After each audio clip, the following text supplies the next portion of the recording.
Hi friends, shine ಅಡುಗೆ ಮನೆಗೆ ಸ್ವಾಗತ. ನಾನು ಗೀತಾ. ಇವತ್ತು ನಾನು ಇಡ್ಲಿ, ದೋಸೆ, ಅಕ್ಕಿ ರೊಟ್ಟಿ, ಚಪಾತಿ ಜೊತೆಗೆ ನೆಂಚ್ಕೊಳ್ಳುವಂಥ ಕೊಬ್ಬರಿ ಚಟ್ನಿನ ಶೇರ್ ಮಾಡ್ತಾ ಇದ್ದೀನಿ. ಈ ಥರ ಚಟ್ನಿ ಮಾಡಿ ನೋಡಿ, ತುಂಬ ಟೇಸ್ಟಿಯಾಗಿರುತ್ತೆ.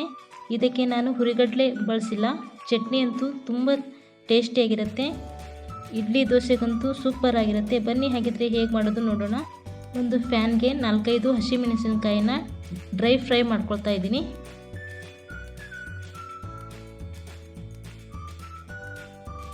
ಇವಾಗ ಮಿಕ್ಸಿ ಜಾರ್ಗೆ 1 ಕಪ್ ಕೊಬ್ಬರಿನ ಹಾಕ್ಕೊಳ್ತಾ ಇದ್ದೀನಿ. ಸಿಪ್ಪೆ ಬಿಡಿಸಿ 5 ಎಸಳು ಬೆಳ್ಳುಳ್ಳಿನ ಹಾಕ್ಕೊಳ್ತಾ ಇದ್ದೀನಿ. ಫ್ರೈ ಮಾಡಿದ ಹಸಿಮೆಣಸಿನಕಾಯಿನ ಹಾಕ್ಕೊಳ್ತಾ ಇದ್ದೀನಿ.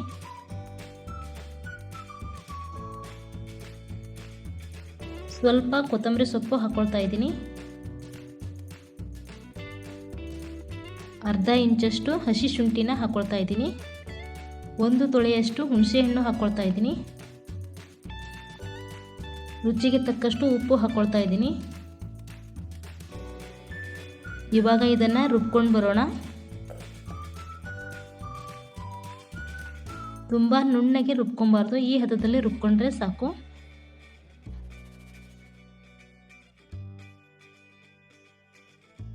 ಇವಾಗ ಒಂದು ಫ್ಯಾನ್ಗೆ 2 ಟೀ ಸ್ಪೂನ್ ಎಣ್ಣೆ ಹಾಕ್ಕೊಳ್ತಾ ಇದ್ದೀನಿ.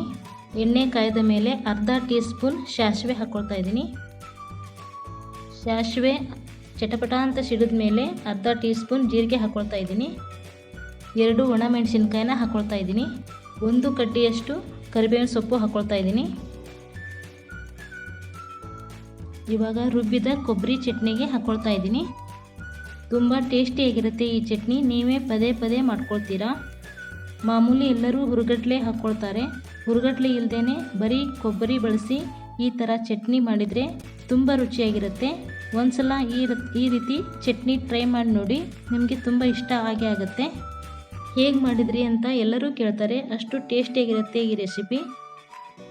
ಈ ರೆಸಿಪಿ ಇಷ್ಟ ಆದರೆ ಪ್ಲೀಸ್ ಒಂದು ಲೈಕ್ ಕೊಡಿ. ನಮ್ಮ ಚಾನಲ್ಗೆ ಸಬ್ಸ್ಕ್ರೈಬ್ ಆಗಿ ನಿಮ್ಮ ಫ್ರೆಂಡ್ಸ್ಗೆ ಶೇರ್ ಮಾಡಿ. Thank you.